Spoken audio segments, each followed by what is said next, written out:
to be around here somewhere. He wouldn't leave this house. I don't know what to think anymore. You run into that Detective Bellick? Who is he? Can he be trusted? I think he one of the good guys. Well, you know, like us. Will he be all right with her coming? Praise the mother. He don't need to know about all that. Just help Jeremy. Just calm down. It ain't time yet. God, it hurts. As far as I can tell, Detective Comby seems to be solving problems, not causing them. Just be ready in case he starts anything.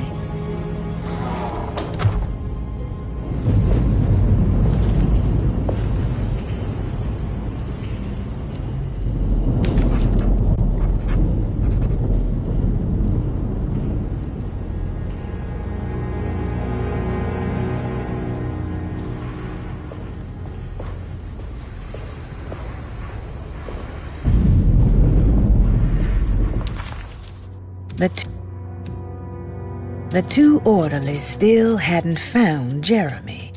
Conby figured this was good news. Emily had reminded him about some strange deaths at Deseto, and Conby wasn't sure who he could trust.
What the hell was that?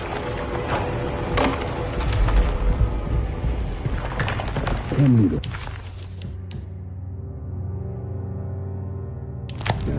can't let her ruin our plan. I heard him and Emily fighting.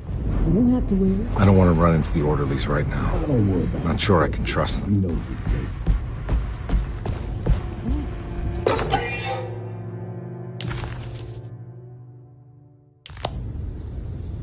I think Dr. Gray might be in there. Perfect time to snoop around his office, then.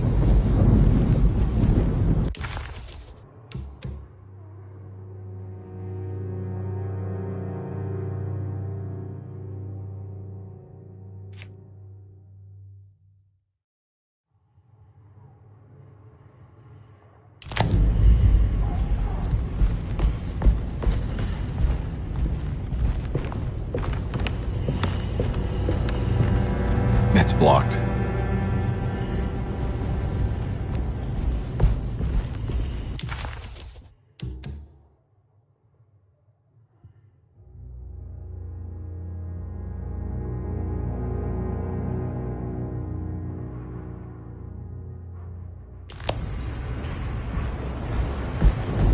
It's blocked.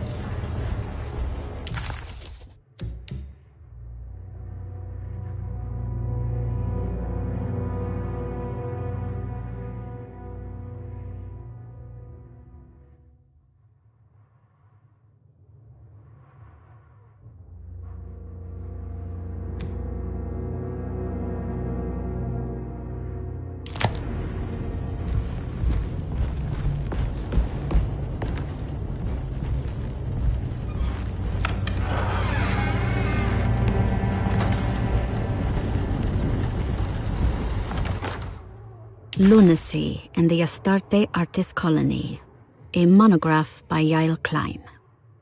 In early 1909, the old Derceto plantation outside of New Orleans was turned into an artist's colony.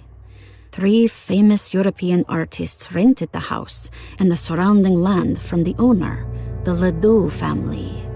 The colony was chiefly run by Sebastian Cortez, who was playfully dubbed the captain by his collaborators, William Arges and Heinrich Kassel. The colony existed for 6 years, until one day all 12 members disappeared without a trace. It is widely believed that their disappearance is connected to the disastrous hurricane that passed through on September 29, 1915, but nothing truly supports this claim. What is known is their frequent participation in New Orleans nightlife, their love for hosting parties, and their elaborate contributions to the Mardi Gras parades as the Pirates of Pontchartrain. Accounts of their lifestyle can be found in almost every gossip column. It can effectively be summed up as carefree and bohemian. In late June 1909, the name Astarte first appeared in the newspapers. Cortez said the name came to him as he was painting. There is never any claim to knowing about the ancient Phoenician fertility goddess with the same name before this time. His fellow colonist Heinrich Kassel did know, because he later produced sculptures that show clear references to ancient idols of the goddess. It's impossible to know for sure how this name suddenly made an appearance, but it is interesting because of Derceto's history. Even the name Derceto is the Greek name of a Syrian fertility goddess. In the case of naming the plantation, Derceto was certainly not an accident. We know that Elijah Pickford intended to build a temple for his cult, for he had distributed pamphlets 2 years prior to the purchase of the land, advertising his intentions. His followers were estimated to be almost 100 men and women, mostly sailors, Maroons, and Cajuns, when the plantation was built. To outsiders, Derceto registered as an ordinary slave plantation, which enabled Pickford and his flock to remain hidden for decades. The official story is that the cult lasted until 1862, when the Union Army came and burned down the plantation and scattered all who lived there. Following the Civil War, new people started to congregate in the ruins of Derceto to invent a new fertility goddess, the Shub-Niggurath. As much as Derceto is a particular name to have heard of, it's not entirely uncommon among the learned. Astarte is equally known and could have been subconsciously chosen by well-read artists. Shub-Niggurath is, on the other hand, very uncommon. Almost impossible that anyone in Louisiana would have heard that name. The name is referenced only in rare books like Unaussprechlichen Kulten and the Necronomicon, and is believed to be a bastardization of Arabic words meaning pertaining to the dark young. The few paragraphs printed on the goddess are so upsetting that no one in their right mind would want to build a religion resting on such qualities. The Shub-Niggurath cult was hard to get rid of, but it is believed that despite the police jailing and killing several cultists over the years, the main culprit in the cult's demise is the cult itself, which seems to line up with every instance of cult activity on Derceto's grounds. When Captain J.W. Norton of the Union Army arrived, he described the people at Derceto as malnourished and maniacal. As much as the army tried to save them, they fought back with fervor, as if nothing was going to stop them from slowly destroying themselves. While the disappearance of the Astarte Artist Colony remains a mystery, the recurring motif seems to suggest that their fate involved lunacy and a hunger for self-sacrifice to that fertility goddess with 1,000 names.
There must be a spare key to Dr. Gray's office in here somewhere.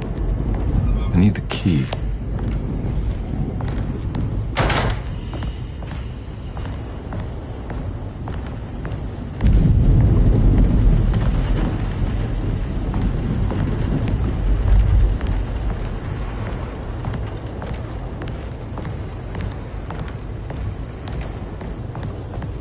I don't have the combination for this. But maybe Jeremy did.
Detective Comby, I'm terribly sorry that my niece has pulled you into this mess. Please, with all my blessings, take her away from this cursed place.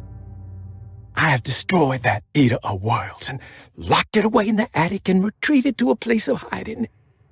Tell Emily I'm safe. Tell her all the lies you can think of to make her listen. Take her back to New Orleans. Sincerely, Jeremy.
I need the key.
It worked.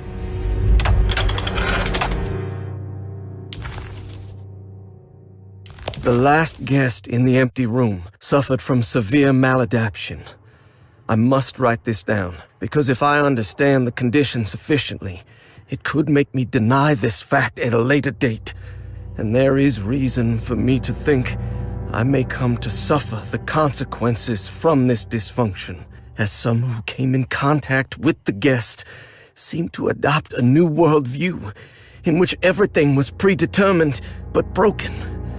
Upon accepting this worldview, some memories became unmanageable and later rejected. I do not know what this means. I cannot even remember the fate of the guest. I think they were simply misplaced one day and forgotten. Just like all documents pertaining to this guest, they have all been destroyed, or they never existed in the first place. Who wrote this? There has never been a guest in the empty room.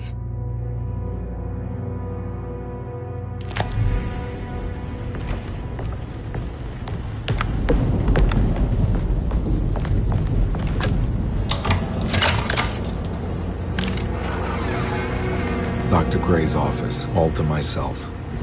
Let's see if we can figure this guy out.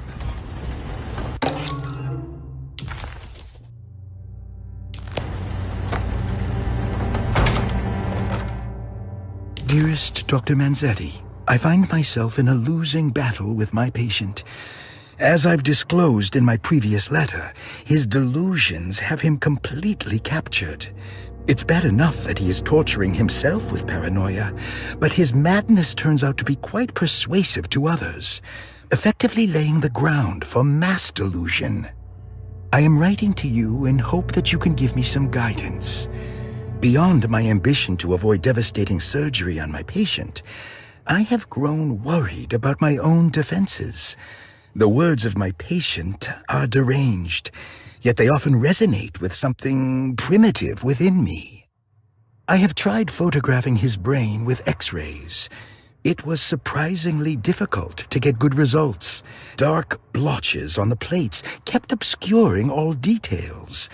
My patient looked at the bad plates and cried out in terror, telling me the dark areas was the shadow of the worm, eating him from inside. I could not see anything out of the ordinary. I hope this is a sign that my mind is not as receptive to the madness as I had feared. After further inquiry, my patient described the shadows inside his mind as some kind of chthonic monstrosity that wants to undermine his sanctuary. This is clearly a reference to a place he calls Teroea, a sort of library or convent that works as a psychological haven. With this imaginary haven threatened by this Chthonian, he has now constructed another, less pleasant hiding spot. Lately, he has been bringing up a metaphor of a steamboat that has run aground, that he feels like he needs to start the engines and reverse, but he is afraid that the hole in the hull would cause the whole ship to sink. I've been watching him turn this metaphor into reality for the last week.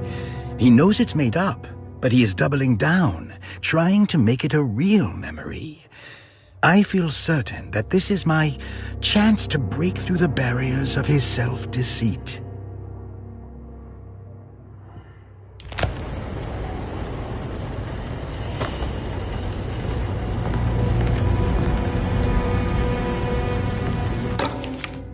This is where McCarthy has hidden my favorite young. It's very important.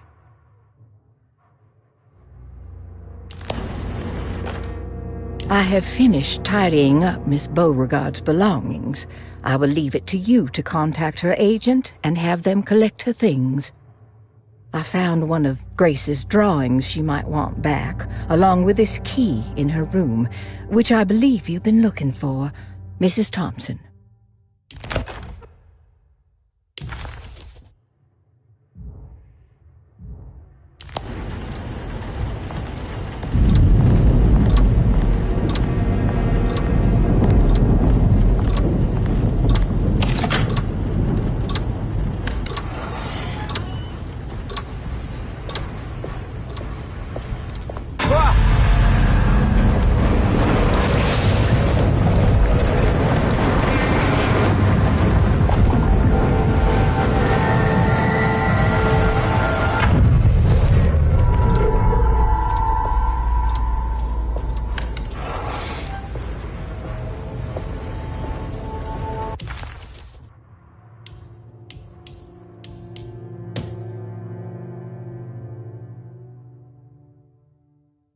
Dr. Gray was somehow mixed up in this business with the Dark Man, Detective Conby decided. He had to be. Either Dr. Gray was using the idea of the Dark Man to manipulate and torture Jeremy, or the Dark Man was an actual powerful being possessing Jeremy. And in that case, Dr. Gray was simply a stooge. Maybe both could be true at once. Conby felt his mind racing in all directions. No matter what, he had to find a way to break the pact. That was what Jeremy said was needed. It didn't even matter what was true or not. If Jeremy wouldn't leave Derceto before the contract was broken, then Conby had to make it happen. He just wished the steps on the contract made a little more sense.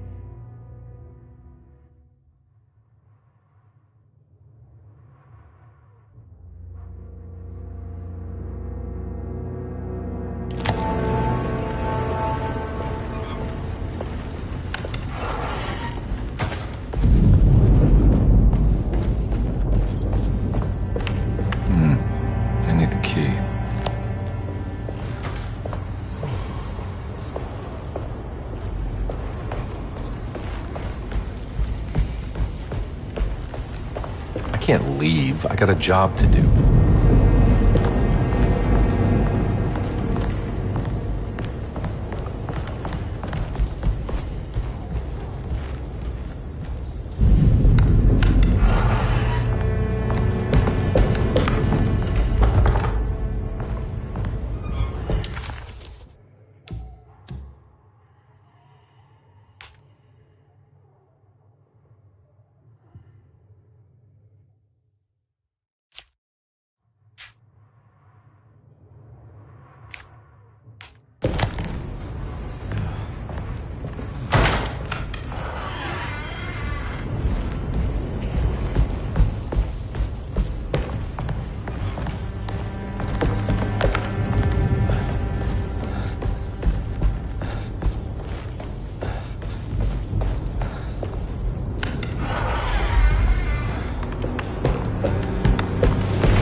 Hikikomori 83 is now live.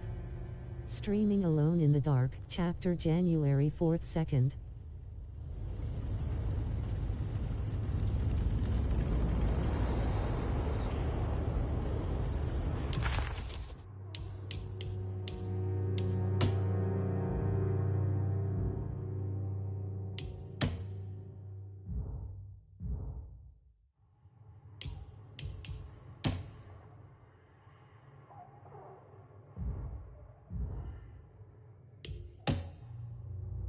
I have finished tidying up Miss Beauregard's belongings.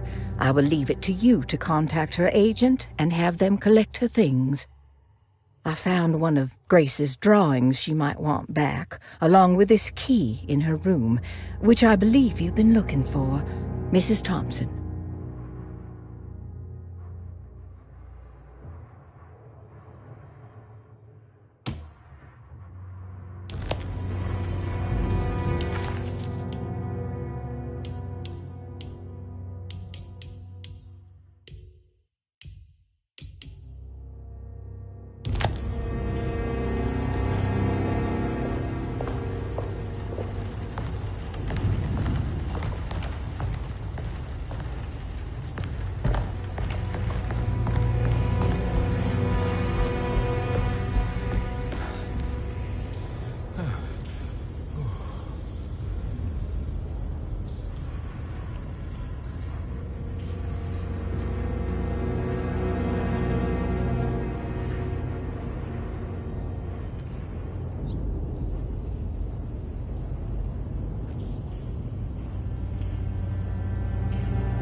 Detective Conby. Good to see you again. Solved your case yet? I'm trying. Hey, Grace, you okay? Oh, she is just peachy, Detective. Are you looking forward to the Feast of St. John, Grace? I can't wait! Kids, ain't they great? What exactly are you planning for tonight? Oh, not much. We eat, we drink, we pay tribute to the wishing tree in the conservatory. The usual. Then why all the excitement? There is just something about tonight. Something's different. I think we all feel it. Besides, we got ourselves some new words for the prayer thanks to your buddy Jeremy. She'll come and turn the world inside out, and things will begin again. That sounds strangely threatening. You should come. Oh, God damn it, Grace. Stay put for once.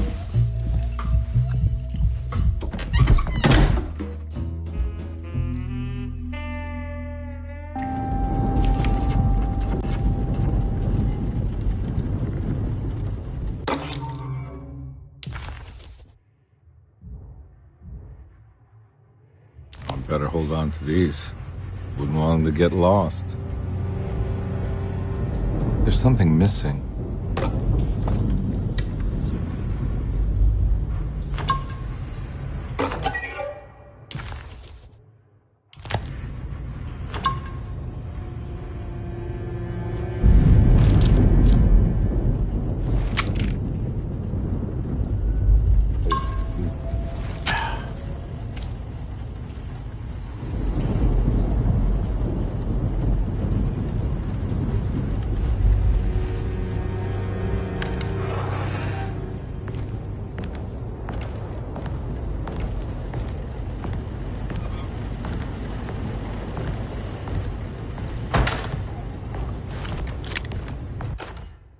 Jeremy knew that the only one who could help him now was the guest in room number 3.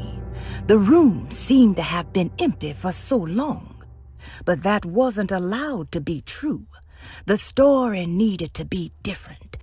To include something from the outside, he would bring the guest back to room 3 and show them what was in that safe. 913. 3. But those were not the right numbers. That was the combination for the safe in the clerk's office.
McCarthy was a deadbeat. His mere presence annoyed Conby. It was like watching the worst version of himself mock him by simply being worthless. While Conby enjoyed watching the child outplay the drunkard, there was something terrifyingly familiar about Grace. It was taunting him, like he was supposed to remember, but couldn't.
Surprisingly neat.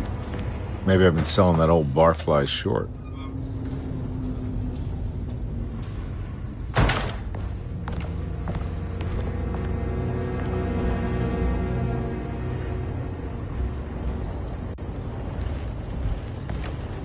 Looks like McCarthy has something hidden inside.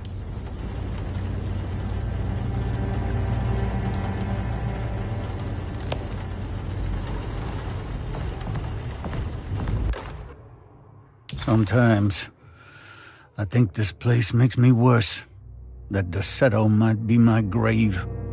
A coffin made of ostentatious architecture. A Taj Mahal for the drunken depressed. There's something about Derceto. Something about Dr. Gray. Like we all pretend that we're here to get better, when in fact we are here to be forgotten.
take this much more. This has to end.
This doesn't look good.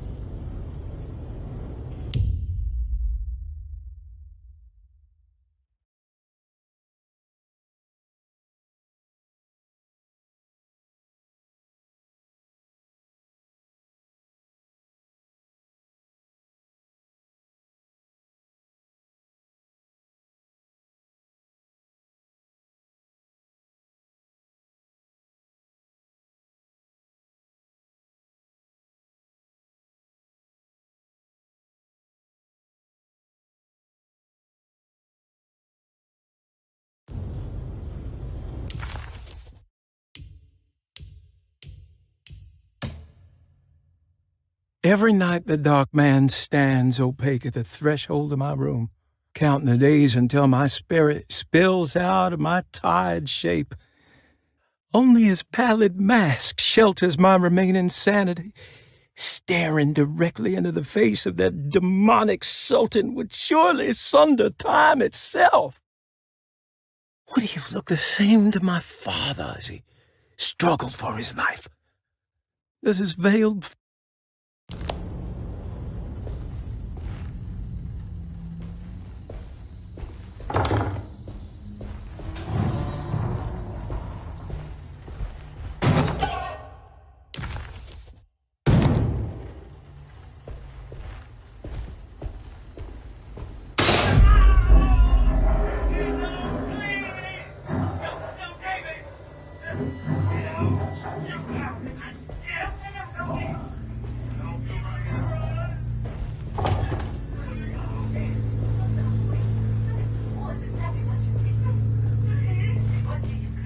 I need the key.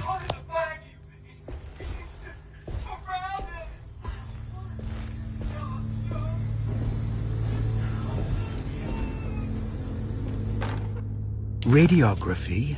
Patient Jeremy Hartwood. Date June 14, 1930. Plates. Jeremy's skull proved difficult to capture properly. Partial radiographs worked best. A complete picture of the brain can be assembled by piecing 3 plates together.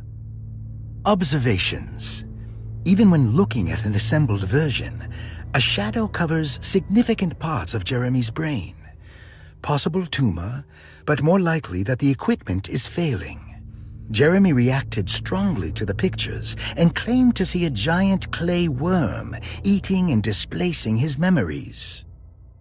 Notes. While this exercise has left me nowhere closer to an answer, I feel confident that a Burkhardt lobotomy should sever all necessary parts.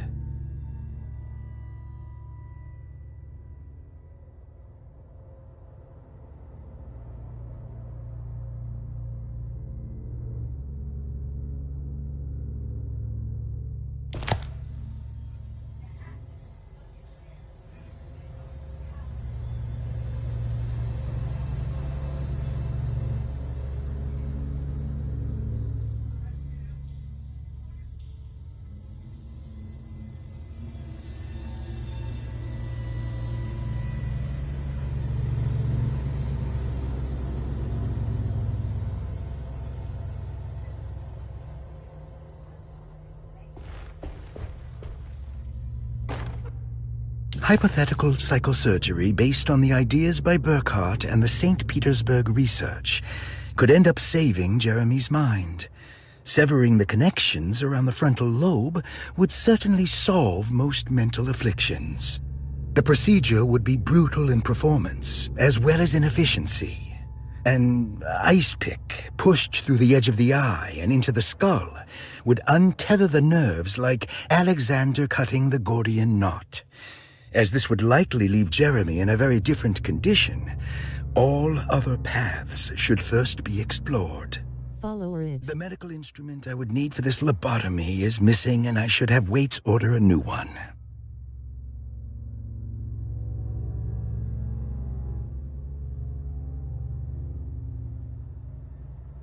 Follow Age.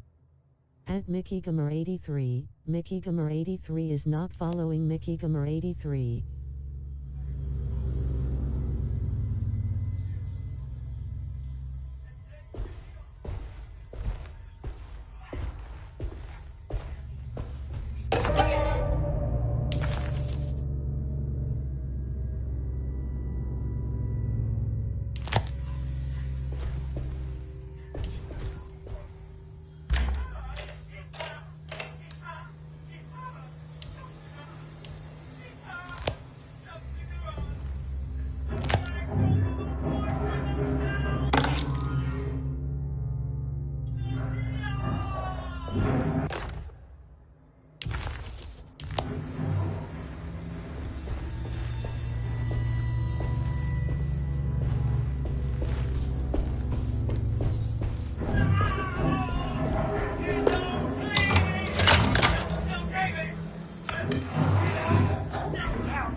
Don't mind if I do.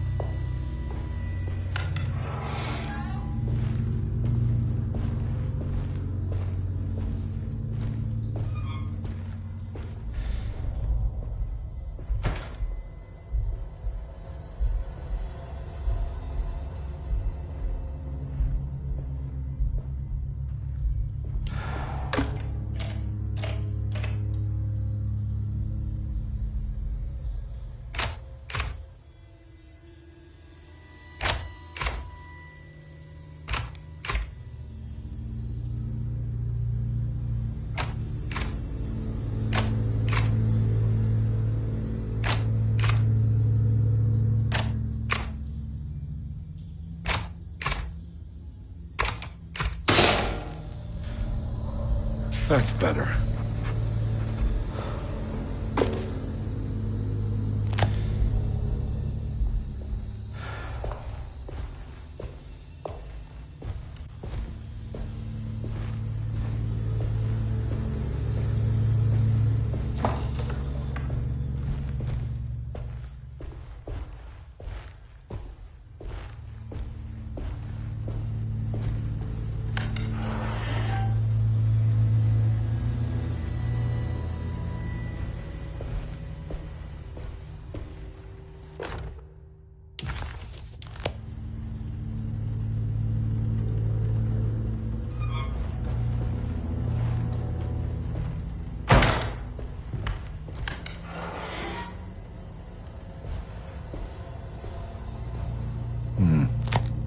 key.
hypothetical psychosurgery based on the ideas by Burkhardt and the St. Petersburg research could end up saving Jeremy's mind.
Dr. Gray had been putting Jeremy through some thorough medical investigation.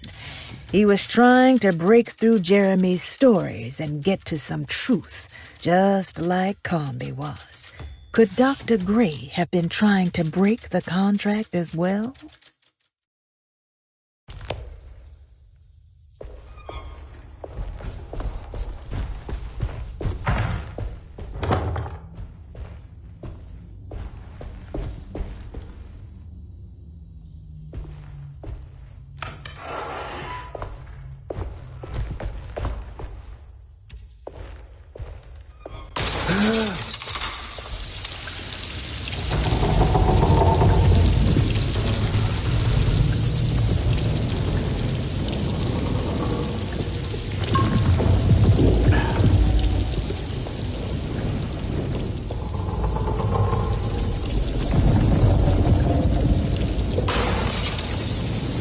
Why does this keep happening? What am I supposed to do?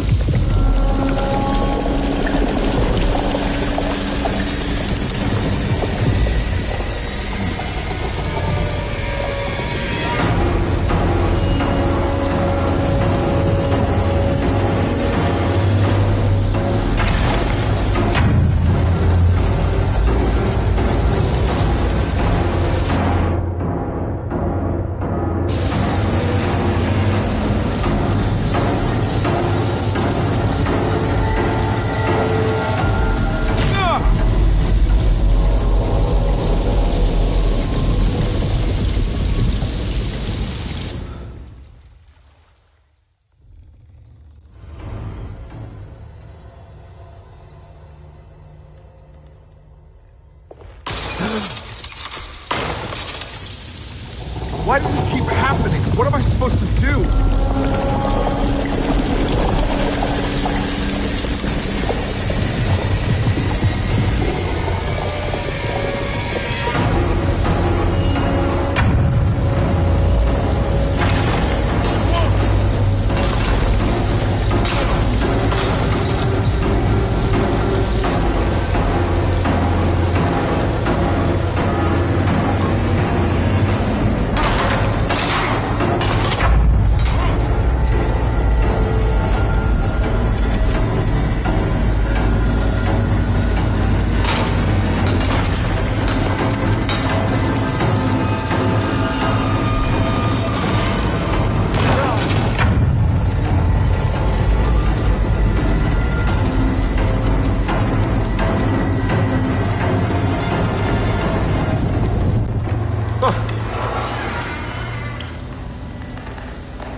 And we're back here.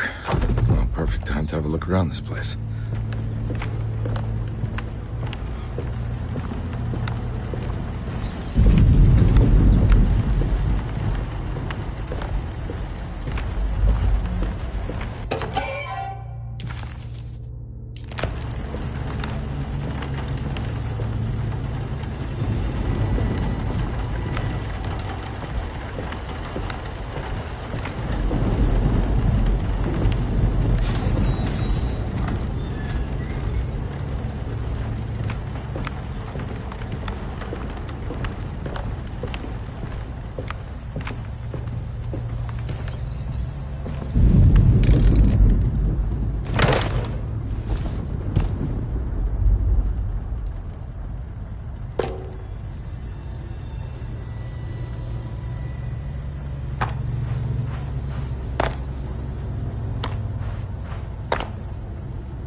Jeremy's hiding, right? Hello? Is anyone there? Jeremy? I need help! Wait. Can you hear me? I'm stuck in the mud and the fire is taking Jeremy, me. where are you? The motor is dead. I can't do anything more. Hang on, Jeremy. I'll figure something out. I'll get the boat running.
The boat's wedged itself right into the bayou. If I get the motor started, I could try reversing back into the river.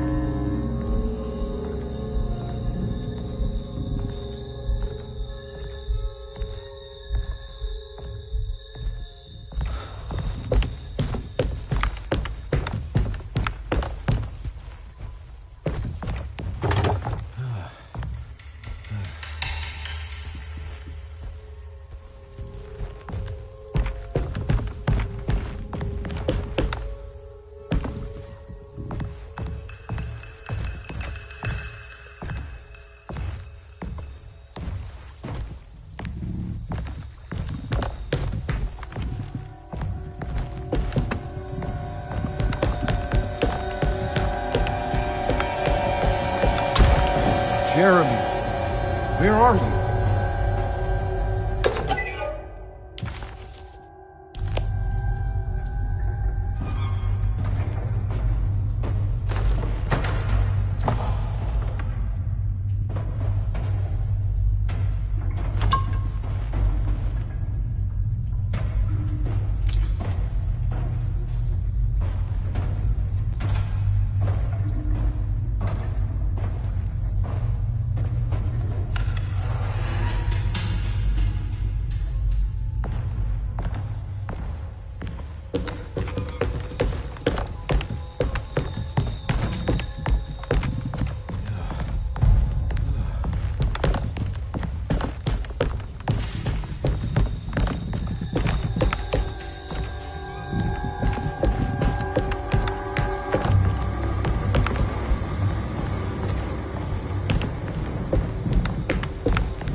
pretty weak. I just need something to break it.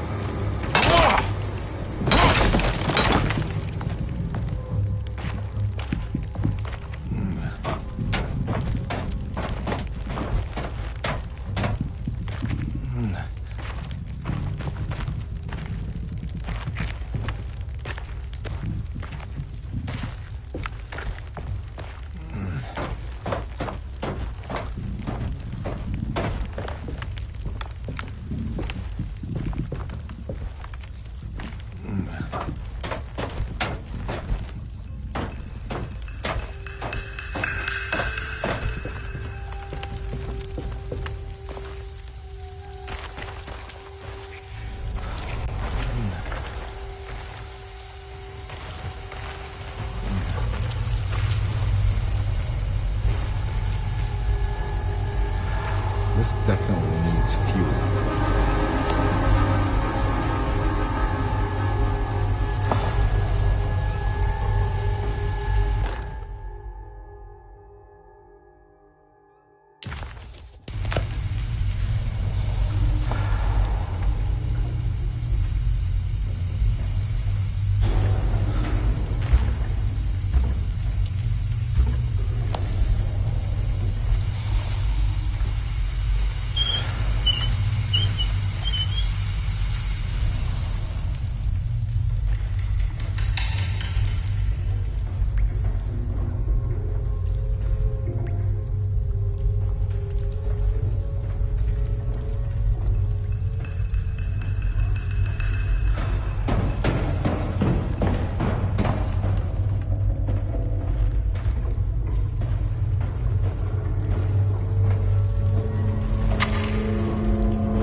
Jeremy was calling out for help, but Comby couldn't figure out where the voice was coming from. For a moment, Comby wondered if the boat itself was Jeremy, or if he was below it somehow. It didn't matter right now. Jeremy was clear on one thing. He wanted Comby to get the steamboat running and out of the mud.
Dearest Dr. Manzetti, I find myself in a losing battle with my patient. As I've disclosed in my previous letter, his delusions have him completely captured. It's bad enough that he is torturing himself with paranoia, but his madness turns out to be quite persuasive to others, effectively laying the ground for mass delusion. I am writing to you in hope that you can give me some guidance. Beyond my ambition to avoid devastating surgery on my patient, I have grown worried about my own defenses. The words of my patient are deranged, yet they often resonate with something primitive within me. I have tried photographing his brain with X-rays. It was surprisingly difficult to get good results.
Strangled all life from my body.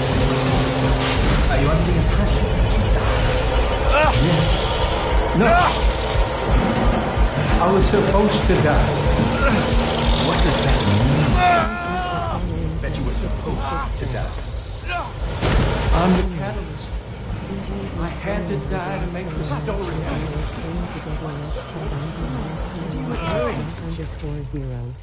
30 years ago, Frederic needed me to die. You're not making any sense, Jeremy. Come back. Find your focus. Hey, I cheated everyone. I didn't play my part. Hey! I escaped my doom. My destiny. Again, find your focus. Hey, I'm right here. What the hell is going on? Now everything is wrong. Nothing is in place. I'm right here! Calm down, Mr. Conby. What do you want? Were you not talking to Jeremy right now? I haven't seen Jeremy all day. Are you all right, Detective? No. Actually, I don't think so. Well, maybe. I'm gonna go look for Jeremy. Good. Let me know if you find him.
room. I belong here.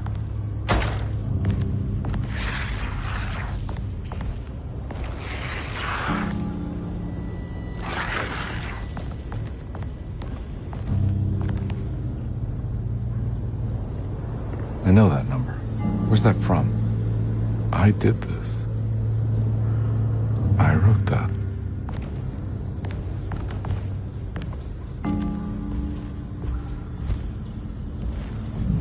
I know the combination. I carry it with me.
Detective, I have made many discoveries in my case.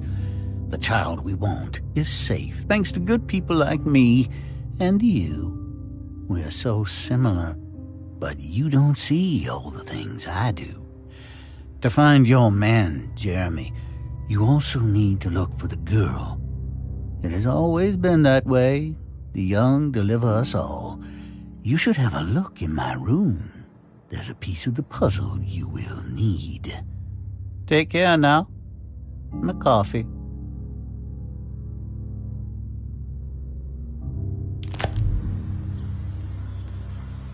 How long have I been here?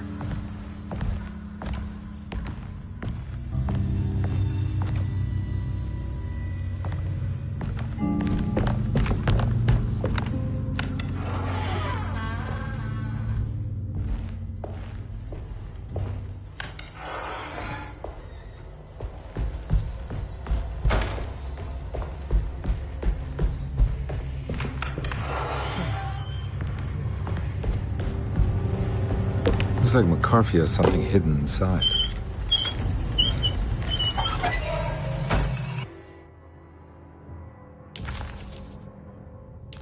Why would McCarthy lock this up? Was he trying to keep Grace from completing the shank? If so, couldn't she have just made another drawing? What the hell happened in here?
This looks familiar.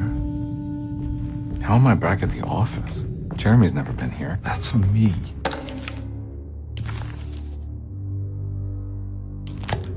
Isn't it? How long had it been since I drowned myself? Drink and depression. It had all felt so peaceful, slipping away into oblivion.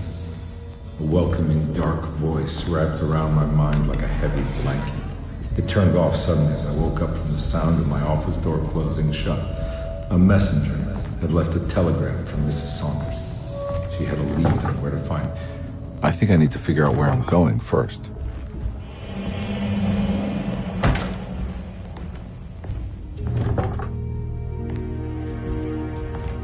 God, I used to drink so much back then. When was this exactly? What case was I working?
I think I need to figure out where I'm going first.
I remember this case. Some kid got taken by her father, headed out of state, but he had made a mistake by selling a painting that his wife actually cared about to a collector named Thornhill to fund his venture. That's how I tracked him down. At least I think so.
Thornhill wasn't a bad man, but he had principles keeping him from handing out information about his deals. So he needed some convincing.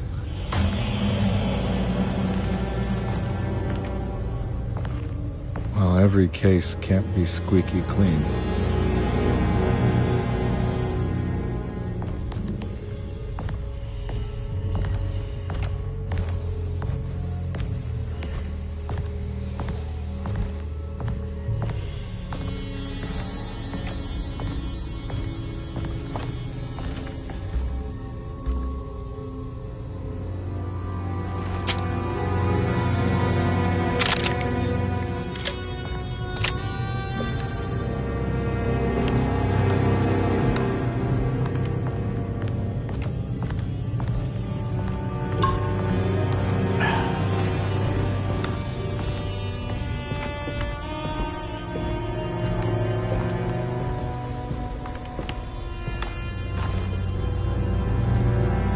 Mr. Saunders had sold a valuable painting to Thornhill, hoping the money would carry him to wherever he was going. The painting, now leaning on an easel in Thornhill's bedroom, had a certain mesmerizing gloom that seemed to call out to me, telling me I was needed for something important. I felt myself falling into the painting, only being brought back by Thornhill, thrusting an address to a Hotel St. George into my hand, and asking me to get the hell out.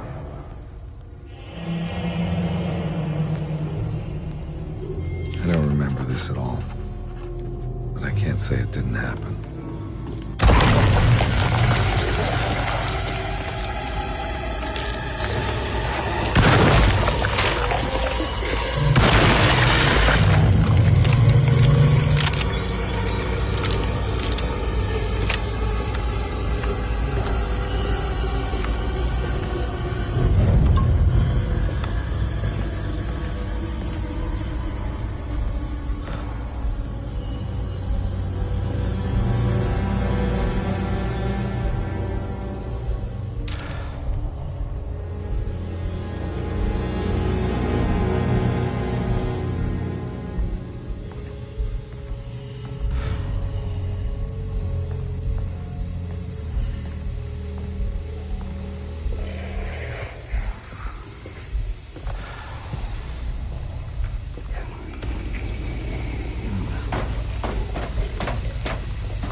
can't go that way.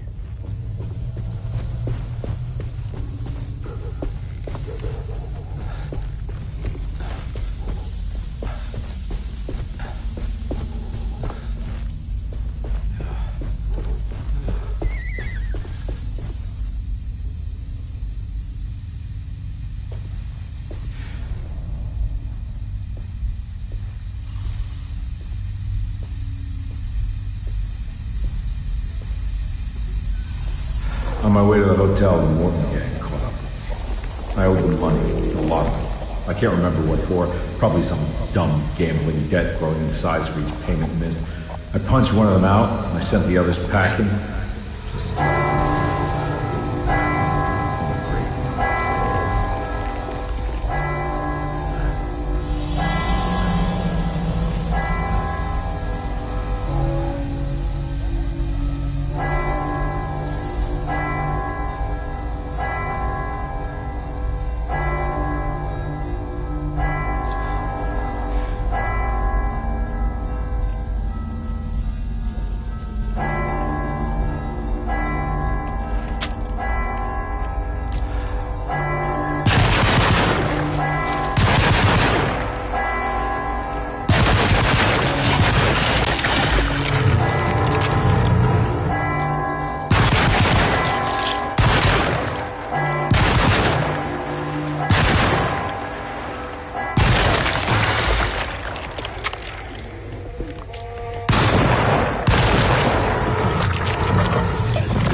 I found him. In the hotel ledger, I recognized the handwriting of the signature, Ted Stryker. It was him. I could feel it. It was the kidnapper I was hunting. I put on my knuckles and hurried up to his room.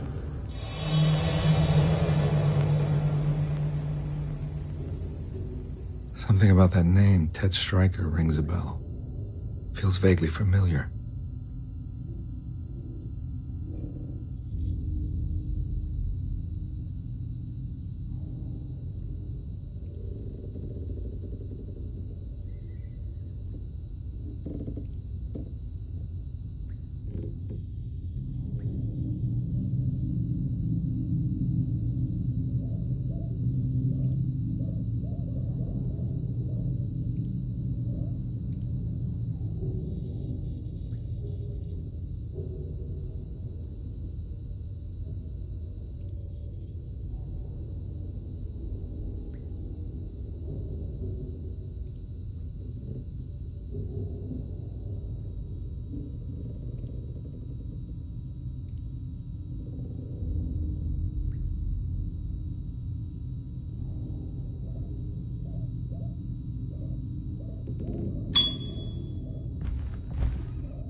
I recognize this room, but I didn't catch up with them here. I must have followed them, but where?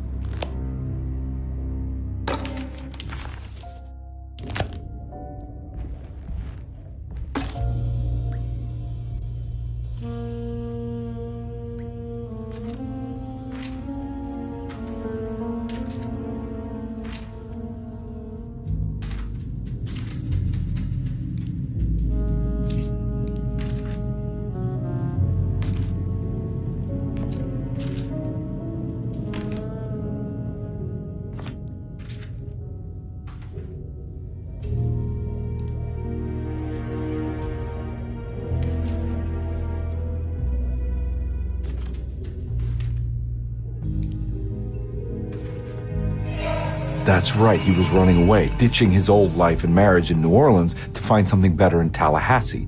And he took his daughter with him against the will of the mother. That's why she hired me. But I stopped him. I caught up with him at the Pearl River Bridge.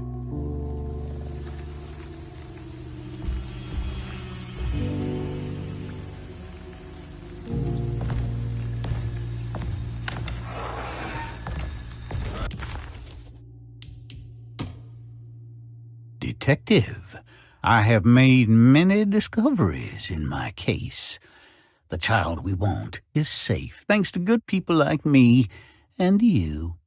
We're so similar, but you don't see all the things I do. To find your man, Jeremy, you also need to look for the girl. It has always been that way. The young deliver us all.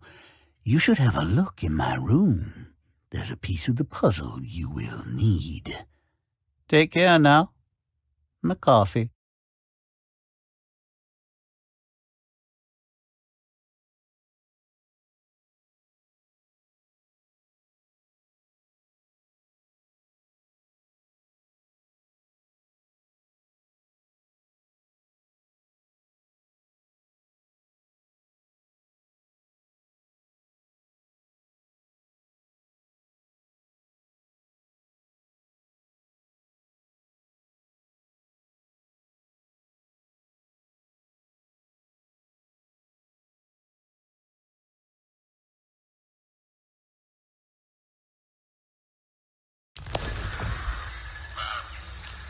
Pearl River. This is where I caught up with them. This is what the Dark Man wanted me to revisit. But I'm still not seeing it. What am I forgetting?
Detective Conby didn't recognize the bridge across Pearl River.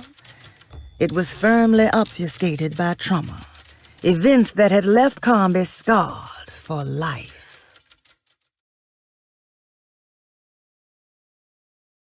The kidnapper had sold a painting to Thornhill, the collector.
I can't believe I didn't recognize you.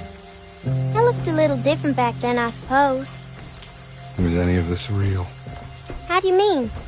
This day, just... so much is happening. I can't... I think I've lost my head. Do you need me to apologize? I mean... I am sorry. I don't think I need to begin to explain. You're just a kid, Grace. I'm really sorry. I didn't mean for it to happen. Lies. More lies. No, really. I thought I was being a good guy by handing you over to your mother. I didn't know. I couldn't have known that she wouldn't care about you. I don't know how this works. What is this for? Some form of admission of guilt. Maybe acceptance. It's what the Dark Man wants. I guess we just watch my father die again, then. You think he's alive? I know he is. He's down there, scared that he won't be able to get out. That he will drown with his daughter again. What are you saying? We gotta save him. We? Do it yourself. I'm down there with him, remember?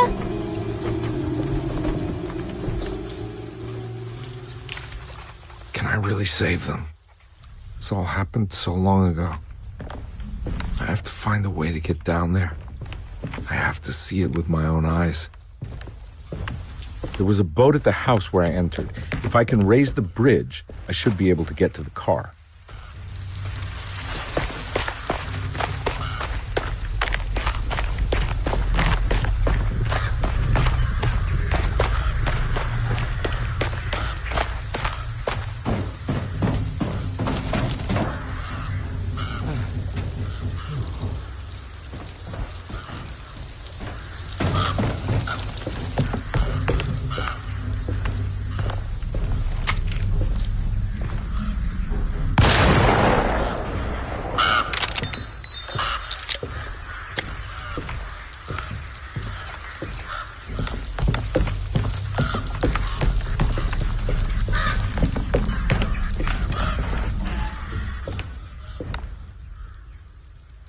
This must be where the bridge is operated. Nothing's happening. It's like something's holding it back.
I'm all out of bullets.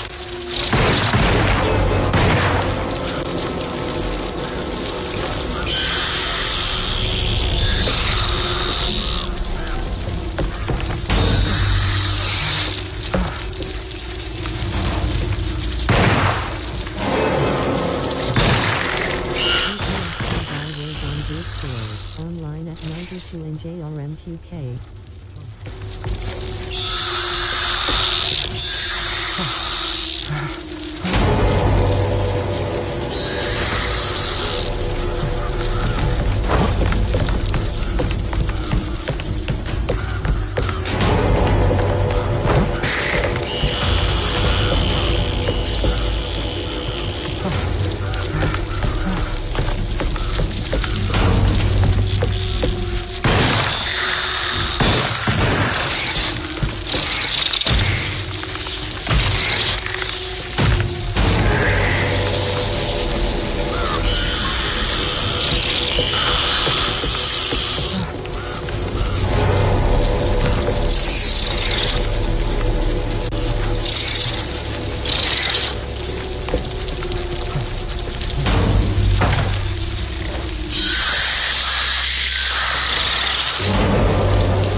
Carnby, are you okay?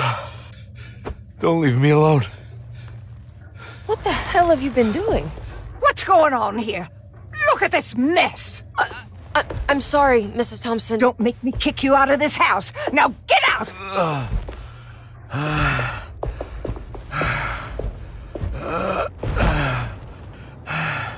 Hey, Detective. Mr. Carnby. I'm really worried about you. I'm okay. I just need to catch my breath for a moment. This place? There are some very disturbed figures around here. And I don't think it's just the patients. I've been reading some things about how Derceto has a deranging effect on people. I think it might explain things. What? Just take it easy, okay? I'm gonna go find a way into Dr. Gray's apartment. I want to know what he's hiding. Emily, don't worry. I think I'm close. I'm gonna set everything right. Just be careful.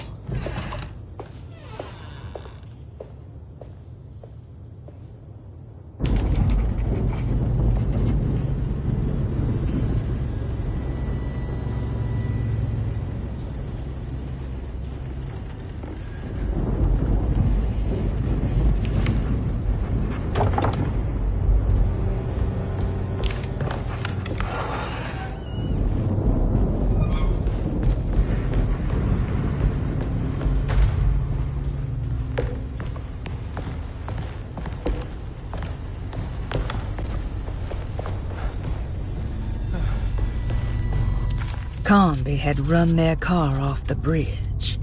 He pulled Grace out of the sinking car, but left her father to drown. He could have saved him. There was time. He just chose not to. Instead, he took Grace back to New Orleans and collected his paycheck.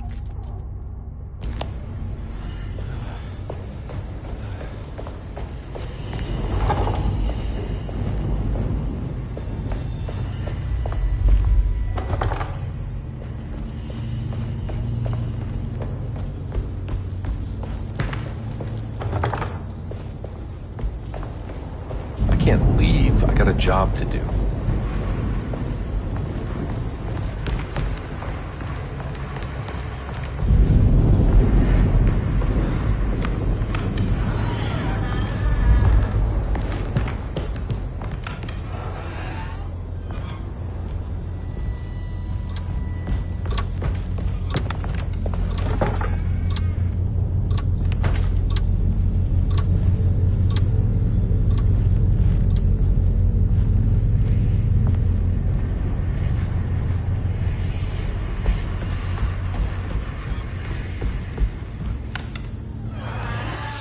Detective, am I glad to see you? Lock the door, will you? I don't think Dr. Gray would appreciate us snooping around. What's going on here? This feels so strange.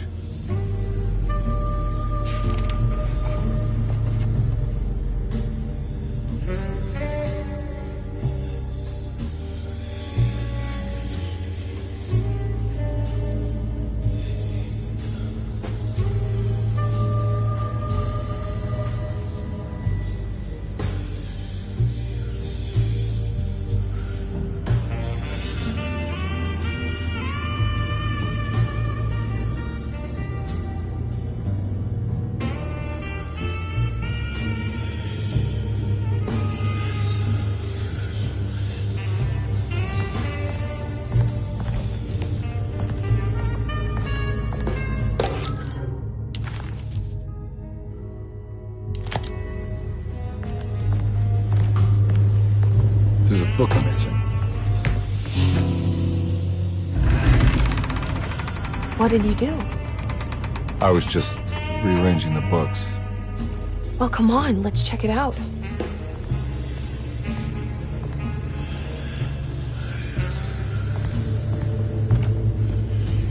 I think I'm beginning to understand. Dr. Gray is dealing with some kind of mass delusion.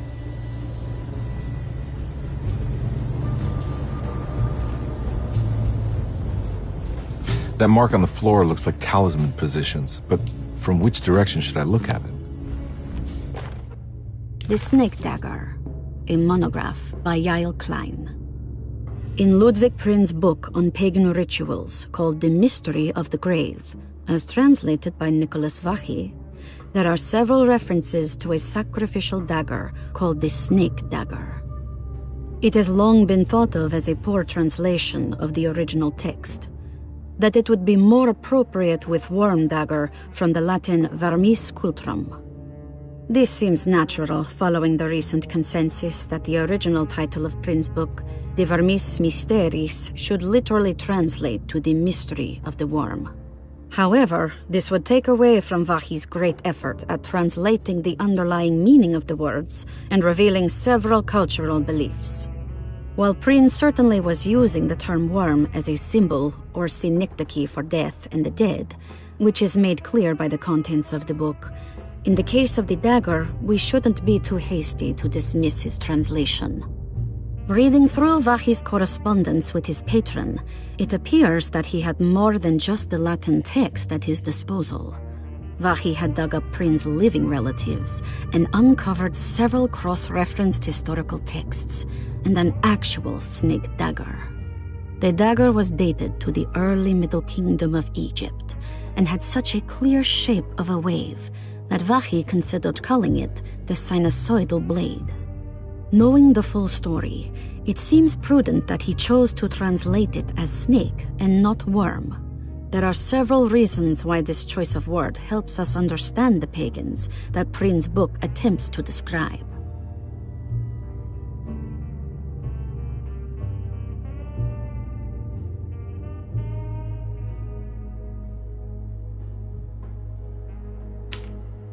The symbolic value of the shape becomes more apparent when reading about the use for the dagger. In the passage of possession and exorcism, we find the snake dagger poisons the poisoner within the victim and is therefore pacified. Where the literal text would tell us that the worm dagger trumps the demon possessing the victim, it tells us nothing of their reasoning. Only that somehow this dagger wins against the demon, like it had the better hand in poker. Vachy's translation allows us to follow the underlying logic to the ritual magic that is being performed. Poison the poisoner sounds like fighting fire with fire. That to hurt the demon possessing its victim, the priests would have to fight back with a power that is known to the evil they are fighting. The snake dagger is therefore not only a good way to describe its form, but it also helps us understand how it could be thought of as a useful tool for exorcism. Finally,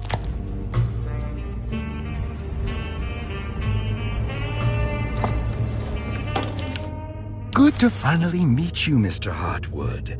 I'm here on the behalf of your brother Philip. You were expecting me, weren't you? Yes. You're from Derceto, no? That's right. I just wanted to ask you a few questions to see if there is anything I can do to help you and your family. Okay. I understand you're full of imagination. You make up a lot of things. I suppose. And you obsess over them, blurring reality and fiction. Sometimes. Do you want to tell me about the Dark Man? No, I don't. That's all right. Perhaps there is something else you can tell me. Something you know to be made up, but you hold dear. Juan? John? Who's John?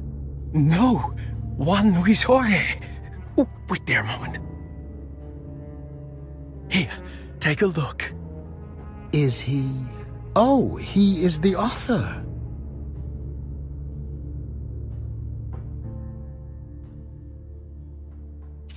It's a magnificent book. Life-changing even. The real Juan is long dead, but I like to think of him as my friend. My most beloved friend. I see. Do you often do this? Fantasize about people you read about? No. Well, there is Jacob. Who is Jacob? Turn to the last page.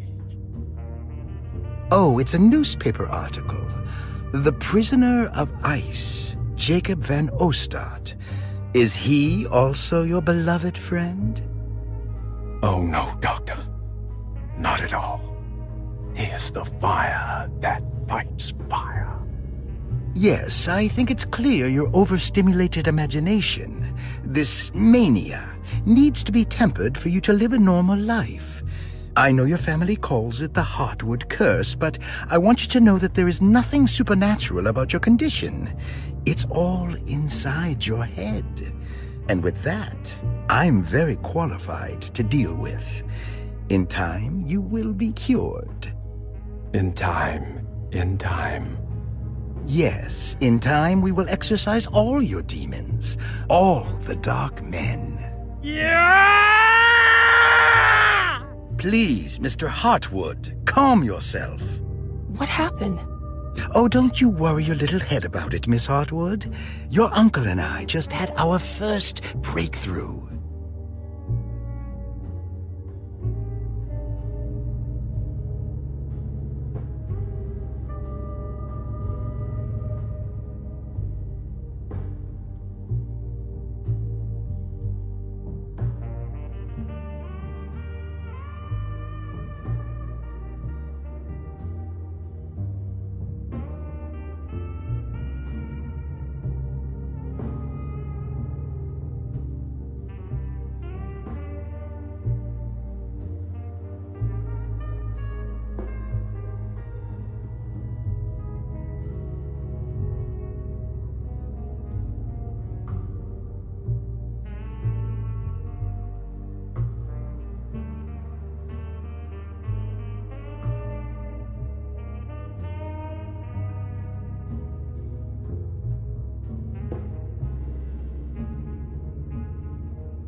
What were you saying about mass delusion? Derceto seems to have a deranging effect on people living close by. It has a history of creating cults devoted to some nature goddess. Even the name Derceto refers to the cult existing here before the Civil War. Derceto was the name of an ancient fertility goddess worshipped in Syria. Dr. Gray and his friends, however, seem to prefer the Black Goat of the Woods with 1,000 Young, or Shub-Nigroth. And that name can only have come from my uncle's twisted mind.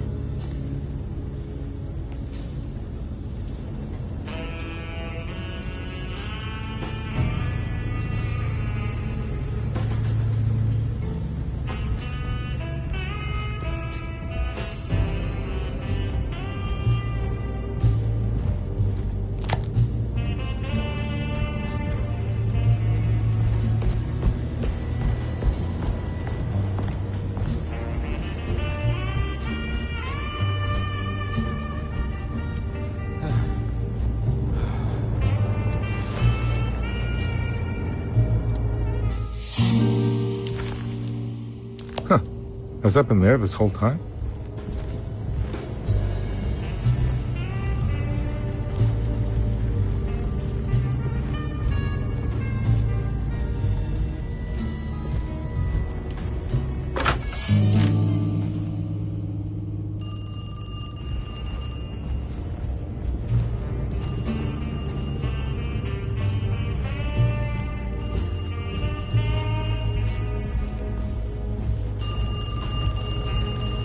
You think all of them are in this cult business?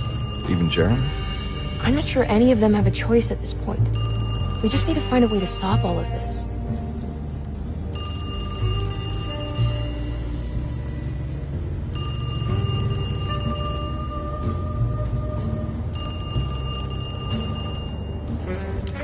Detective Conby felt removed from himself. Like driving drunk, he carefully tried to navigate his... Conby had run their car off the bridge. He pulled Grace out of the sinking car, but left her father to drown. He could have saved him. There was time. Detective Conby felt removed from himself. Like driving drunk, he carefully tried to navigate his environment. What the hell was going on? Was he finally losing his mind? At least Emily was here to call the police if he went off the deep end.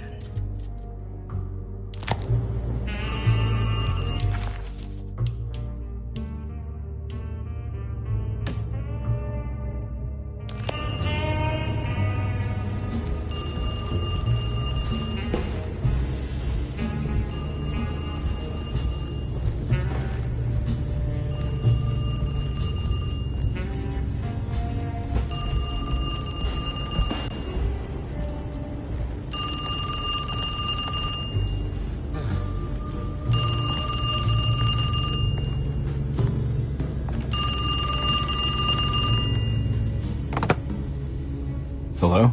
Detective Conby? Who is this? Jeremy? Jeremy is with the Dark Man. You can't save him.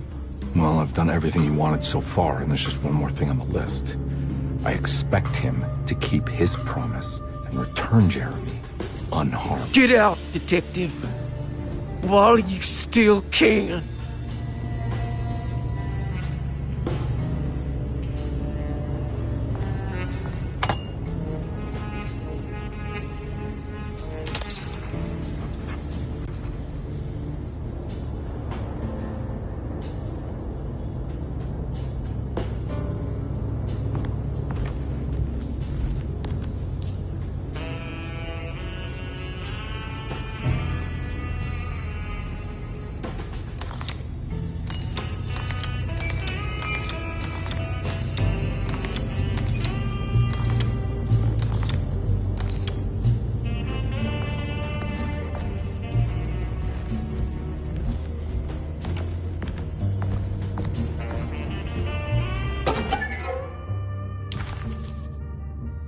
Okay.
You okay? You look a little frazzled. Just stupid telephone. I know. I tried calling the police earlier. The telephone is completely dead. It's not... Yeah, no, the telephone isn't working.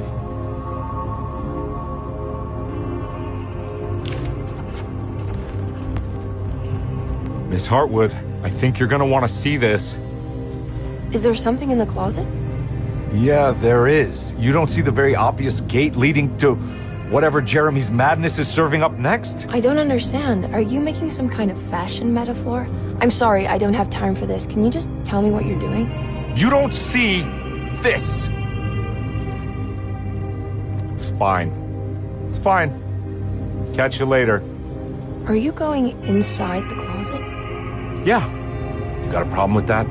No. Do what you think is right, Detective. Sorry, I didn't mean to. Goodbye, Miss Harwood.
doing here?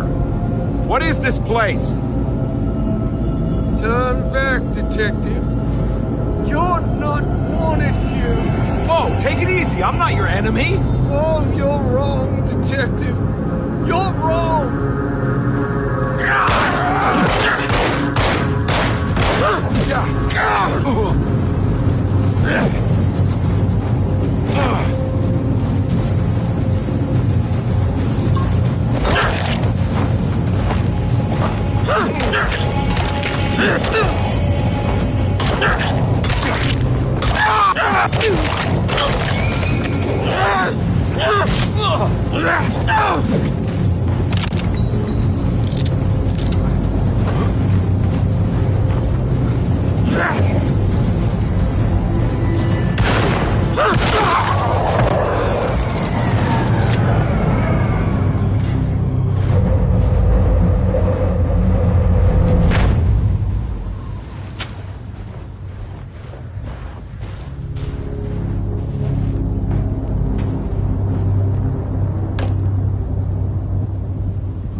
Stars align, Jeremy, or maybe that is what you need to temper that mania of yours. Whoa.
Jeremy?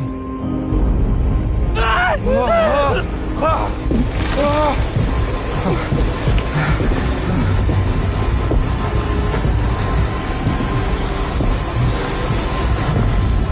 did everything! Aren't you happy? Stupid charlatan! What more do you want from me? You want me to lose my mind? Oh, my lord! Doctor! Baptiste!